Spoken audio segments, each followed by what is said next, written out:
What's happening today? Come look at the honey. Take a look at that shot over there. Big canola field. Like dollar signs to me. Look at that. This yard's not going to be pulled until it's going to be 10 days. It's going to be 2 weeks. So we're adding 2 boxes onto these. This one has, they're starting to fatten the frames out in the top. They get 2 boxes. We're working on a box a week rule right now. This one is starting to plug out up on top. So by the time we get back to them, the 2 boxes we give to them will be right full. When they get 1 box, they have nectar spread out right across. Same with this one. I'm just trying to make the best use of my honey box reserves. Always seem to be running out of them. So I don't want to allow the colonies to plug out. I want to make sure they have enough place to drop the incoming payload so they don't start backfilling the brood nest, which will entice swarming. Oh, look at that one, right full. This one's actually ready, almost ready to, look, it's just starting to form cappings. Let's take a look underneath this box. Oh, Ready? We are full. It's dripping honey. So these ones are, this one's gonna get 2 boxes. Should put a 3rd, but then I don't want to get carried away with myself here. Another one with 2 boxes on top. So by the time we get back to them in 2 weeks, these boxes should be right full, and when we switch them out, they will have immediate space. So timing should work. This one stay at 3. This one will stay in 3. All right, so that's what my yard looks like. High-level beehives. How's every little thing?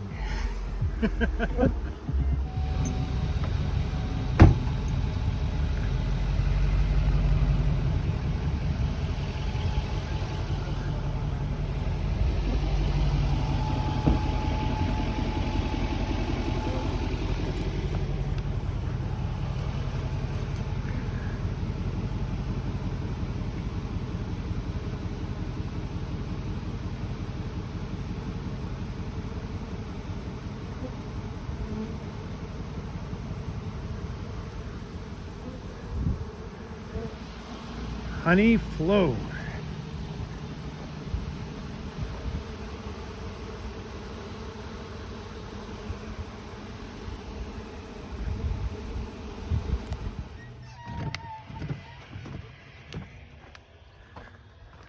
Out busy doing non-beekeeping things, but more of a yard maintenance thing.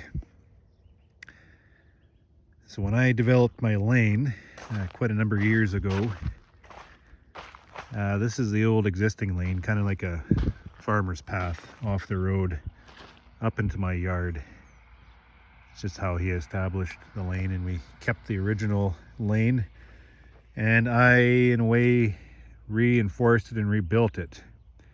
So the up top here, nice and firm, good base, comes down into practically a wetland. This has been tile drained now, so it's not so wet anymore, but it does not have a firm base. So what I had done is from the road, I had brought this landscaping mat up to, not quite far enough. I thought I brought it up to the point where we had good base underneath the lane, but I was short 50 feet. And every spring we punch through and make a mess. So because of this spring being so wet, I got tired of this. And right now I have just a little bit of time, so I am laying more mat on top. Over exaggerated this time.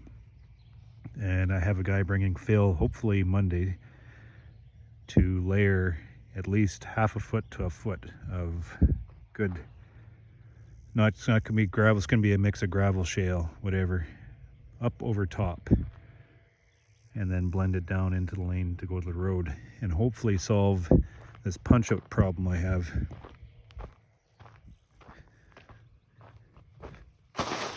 So this landscaping mat acts kind of like a, you know, it helps distribute the weight right across the entire pad. I'll have like a 6 inches to a foot of fill on top, and it'll distribute the weight so we don't punch down into it, and it prevents me from sinking down into that soft base. As long as the wind doesn't blow it away on me.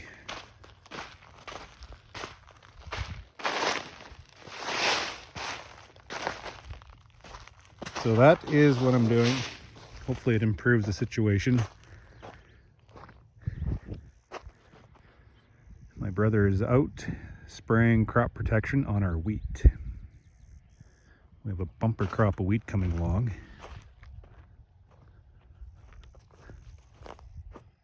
Just beautiful.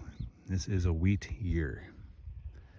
So he's out there putting on the fungicide because he finished putting fungicide on most of the canola. We still have some fields to spray yet. But things are coming along. Just need Mother Nature to help us a little bit. I mean, with the crop and in turn the honey crop.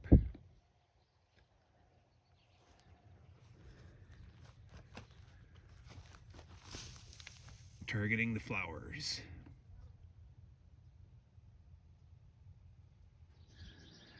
This is my semi-trailer loadout on the backside of the facility. I parked 2 trailers here to load out.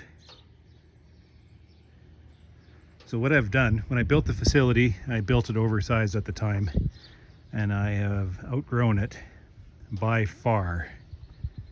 I practically use the entire space on this side of the facility for hot room.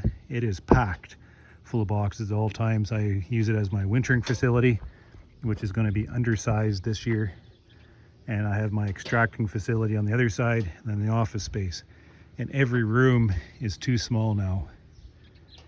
I need more space in my hot room. Well, my extracting room's probably all right. My office is way too small as a closet, and my employee kind of that coffee room, lunch room, way too small for the guys I hire now. But one of the ways I've managed the small space that I've built for the operation I have going now is by loading out all the storage into trailers. So when I extract the honey is automatically loaded onto my trailer, and I'm scheduled to load the honey out and to my packer, which is Bee Made, as the trailer fills. So I schedule all through the later part of summer to take delivery of my drums, and that gets all that out away into market. Works very well, except when they can't take delivery, then I start getting, you know, bottlenecked with trailers, but that's beside the point. Also, when I am ending the season, I have all these surplus boxes that need to be stored. I don't have enough space in my old place over there. So what I do is in the evening, I send the boxes out and into my trailers. I fill like 5 trailers fulls of boxes as we finish using them, and they get out and away. That works very well. It helps me manage tight quarters because I don't have the storage space to be able to stack all that equipment. Problem is that is another job to do. Just add another job, right? What would be nice is to be able to, well, have the barrel problem is not a problem. I'm managing that quite well, but it's the redundancy of work that I have to eliminate to make a shorter day for myself. So when the boxes are extracted, what they needs to be done, they need to be put into storage right off the extractor. So I stack them once, move them once, stack them once, and leave them be. I need a big shed. Because right now, when we're done extracting, we stack them, then move them and stack them, and then move them again. So 2 or 3 times. I need to reduce that redundancy. And that redundancy would be to build a big shed right here. So that is on the books. But until then, I'm improving the backyard, just making it a little bit easier to bring the trailers in and out. A little bit of a soft spot here. So I'm putting down some landscaping mats to help hold the base up. And I also have a loadout ramp, which has been absolutely beautiful, making things so much easier. It's all about facility. Here is the access to one of my bee yards. This spring we've made a complete mess of the laneway coming in. This is an old abandoned farmyard. And I contacted the owner and I said, hey, listen, we kind of rutted the yard up, punched holes through this lane, and I'm going to spend like $500 or $600 to fix it up for him. The least I can do, because I need access to this yard. So filling the holes is the least I can do for the landowner. He was more than happy. This is a pasture, as you can see. Just a beautiful spot. Bit of a slough back in there. Lots of diversity within the country. Look at all the clover, alfalfa, wild plants, shelter. I'll show you the bee yard here in a second.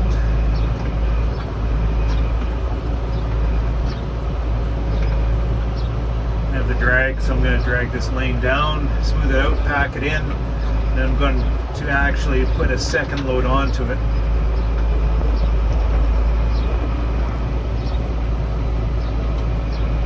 An old abandoned farmyard. Would be absolutely ideal for a young couple. There's my bee yard.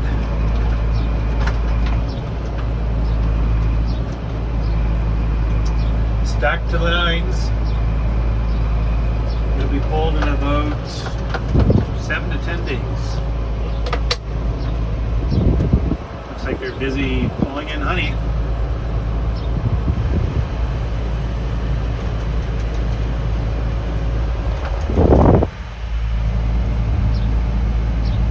It's an ideal spot.